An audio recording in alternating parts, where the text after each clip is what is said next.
They left her hanging between two trees like a warning nailed to the wind. A rough rope cut into her wrists, her boots barely brushing the dirt as she fought to keep her toes under her. Blood streaked down her temple where someone had struck her, and dust clung to her dress like a second skin. The men who did it were already riding away, laughing, convinced the desert would finish what they started. Around her, the land stretched wide and merciless, sagebrush, scorched earth, and a sky that offered no mercy. She had screamed until her throat burned raw, until hope itself felt foolish. Now she only breathed, shallow and trembling, counting heartbeats like borrowed coins. She didn't know how long she had been there when she heard hooves. At first she thought it was the ringing in her ears, the sound of fear pretending to be rescue. But the rhythm was real, slow, deliberate. A single rider emerged from the heat haze, dust rolling behind him like a shadow that refused to let go. He sat tall in the saddle, hat pulled low, coat faded by sun and years. His horse stopped the moment he saw her, nostrils flaring, ears pinned back as if it understood the cruelty before it. The man dismounted without hurry. That was the first thing that frightened her about him. No panic, no rush, just certainty. His boots crunched on the dirt as he walked closer, eyes dark and sharp, taking in the rope burns, the bruises, the way her body shook despite her effort to be still. "Easy," he said, voice low and steady. "I've got you." Her knees nearly gave out at the sound of another human voice that wasn't cruel. He cut the rope with one clean motion. She collapsed into his arms, lighter than she should have been, and he caught her like he'd been waiting for this moment his whole life. He set her down gently, checked her wrists, her head, his jaw tightening with every mark he saw. Before she could speak, shouting erupted from the trees. The men had come back. 5 of them, rifles slung, faces twisted with surprise and anger. They spread out instinctively, the way predators do when they think the odds favor them. "Step away from her," one sneered. "She's not your business." The cowboy straightened slowly and turned to face them. He didn't reach for his gun. He didn't raise his voice. "Touch her again," he said quietly, eyes locking onto the speaker. "And die." The desert seemed to hold its breath. One man laughed nervously and lifted his rifle. He never finished the motion. The cowboy moved faster than thought. Gun flashing from leather, a single shot cracking the air. The rifle fell. The man dropped screaming. The others froze. "This ends now," the cowboy said. "You ride out and you don't come back. Or you don't ride at all." They saw something in his eyes then, something earned, not threatened.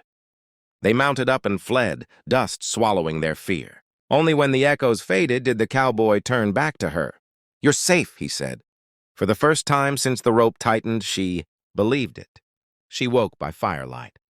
The pain came back slowly, wrists first, then ribs, then the dull ache behind her eyes. But the fear was gone. A blanket covered her shoulders. Coffee simmered nearby. Across the flames sat the cowboy, cleaning his gun with practiced care, every movement calm, controlled. "Thought I was dead," she whispered. He looked up. "Not today." He told her his name was Caleb Holt, a man with no family left, and no town that claimed him for long. He didn't ask why they'd done it. He didn't need to. In the West, cruelty rarely came with explanations. When they rode out at dawn, the world looked different.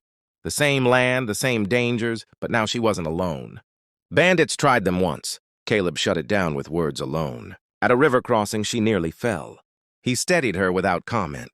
Every mile, trust replaced terror. They reached a small settlement by nightfall.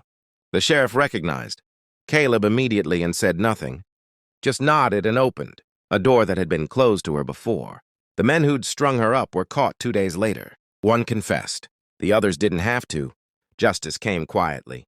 When it was over, she stood at the edge of town with a bag in her hand and nowhere to go. Caleb swung into his saddle, then stopped. "You don't owe me anything," he said. "But if you want a place where no one decides your worth with a rope?" "I've got land. It's rough, but it's yours if you want it." She looked at the road behind her. Fear, pain, silence. Then at the man who had looked death in the eye and told it no. "I'll ride with you," she said. As they disappeared into the open land, her voice grew stronger with every mile. "And if you want more stories where courage wins, where the forgotten are saved, And where justice rides in when hope is gone, subscribe to the channel. Because some stories deserve to be told, and some heroes don't wear crowns, just dust and resolve. The land Caleb brought her to did not look like mercy at first. It was raw and open, stretched wide beneath a sky that never lied. A weather-beaten cabin stood alone near a line of cottonwoods, its wood silvered by years of wind and sun. No neighbors. No fences close enough to feel watched, just distance and freedom. She dismounted slowly, half expecting the past to reach out and grab her again. Trauma has a way of doing that, even when the danger is gone. "This is it," Caleb said. She waited for more. An apology, an explanation, a promise. None came. He never dressed truth up as something softer. He just handed her the reins and began unloading supplies like her choice had already been made. That night, she slept inside four walls without locking the door for the first time in months. Still, sleep came in pieces. Every snap of the fire sounded like a rope tightening. Every gust of wind felt like hands pulling her back between those trees. She woke once screaming. Caleb was there before the echo faded. He didn't touch her, didn't rush, just sat on the floor across the room, back against the wall, keeping watch like a sentry who'd done this before. "You're not there anymore," he said quietly. "You're here." Morning brought work. Hard work, honest work. Chopping wood, hauling water, learning how to ride without flinching. Caleb taught without talking much, correcting gently, never grabbing, never raising his voice. Slowly, strength returned to her arms, then her back, then her eyes. But the past wasn't finished. 3 weeks later, a rider appeared on the ridge. She saw him first and felt the old fear crawl up her spine. Caleb followed her gaze, already moving, already armed. The man rode closer, hands visible, fear plain on his face. "Word spreading," the rider said, "about what you did." Caleb didn't blink. "I didn't do anything." The rider swallowed. "You killed a man, shot another. The rest are talking. Their kin want blood." Silence settled heavy between them. "They know where I am?" Caleb asked. The rider nodded. "They know where you are." That night, Caleb packed. "You should go," he told her. "Town's safer." She stood still. "I'm done running." He looked at her then, not like someone he'd saved, but like someone who'd chosen to stand. "They'll come hard," he said. "So will I." The attack came at dawn. 6 riders thundered in, guns blazing, shouting vengeance like it was a holy thing. Caleb moved like the storm itself, precise, relentless. But this time she didn't hide. She loaded. She aimed. Her hands shook once, then steadied. When it was over, the dirt told the truth. 2 men rode away wounded. The rest didn't ride at all. The sheriff arrived by sunset, took statements, counted bodies, and finally looked at her. "You know," he said slowly, "most folks don't survive what you did." She met his eyes. "I wasn't supposed to." That night, she sat on the porch beside Caleb, watching the stars claim the sky. "They didn't leave me hanging this time," she said. "No," he replied. "You stood." And that was the moment she understood. She wasn't just rescued anymore. She had become something harder to break. Years later, people still talked about the woman who was once left hanging between 2 trees and the cowboy who dared the devil himself to stop it. But the stories were never quite right. Legends rarely are. They said she was fearless. They were wrong. Fear still visited her in the quiet hours before dawn, when the wind whispered through the cottonwoods and memory, tried to tighten old knots around her chest. But fear no longer ruled her. She rose every morning anyway, boots hitting the porch with purpose, eyes lifted toward the horizon like someone who had made peace with surviving.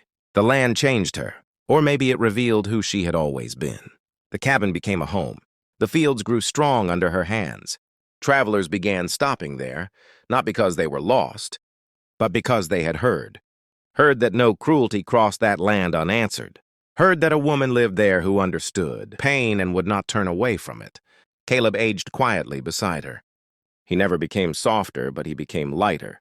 Like a man who had finally laid down a burden he'd been carrying alone for too long. He watched her laugh more. He watched her stand taller. And sometimes, when the sun dipped low and the world felt honest, He watched her take his hand without fear. One evening, a young girl arrived at their gate, dirty, shaking, eyes too old for her face. "She said they were coming back," the girl whispered. "They tied me up, said no one would help." The woman knelt, meeting her gaze, and something in her expression changed, not to anger, but to certainty. "You're safe now," she said. Caleb saddled the horses without a word. That night, the West learned something new. Not every warning is written on a rope. Some are written in footsteps approaching through the dark. Some ride in on dust and resolve. Some stand between the helpless and the cruel and say no more. When dawn broke, the girl slept peacefully by the fire.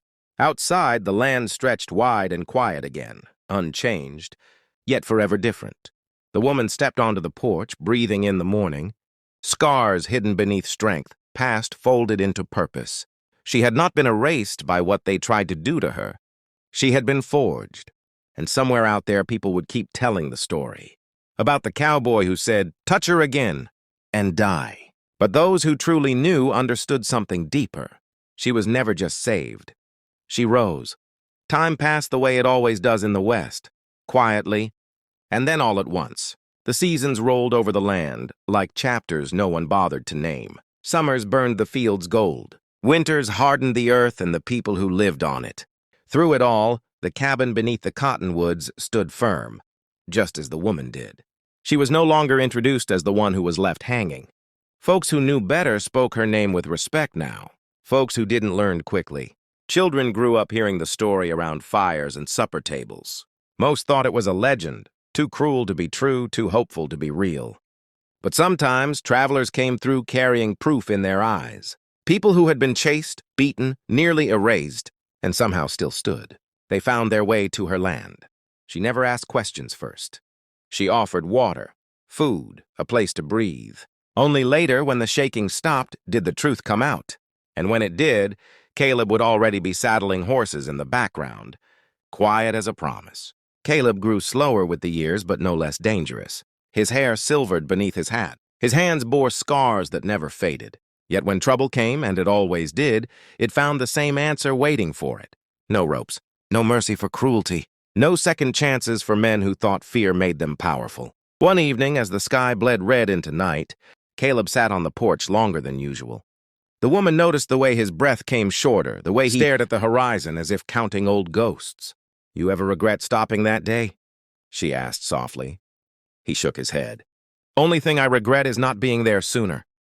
She reached for his hand. It was steady, still strong. When Caleb passed, it was quiet. No gunfire, no dust, just the wind through the cottonwoods and a man finally resting. She buried him on the rise overlooking the land, where the sun touched first each morning. The headstone was simple. He stood when it mattered. She stood there a long time after the dirt was settled. She cried. Then she went back to the cabin and lit the fire. Because survival had taught her something grief could not take away.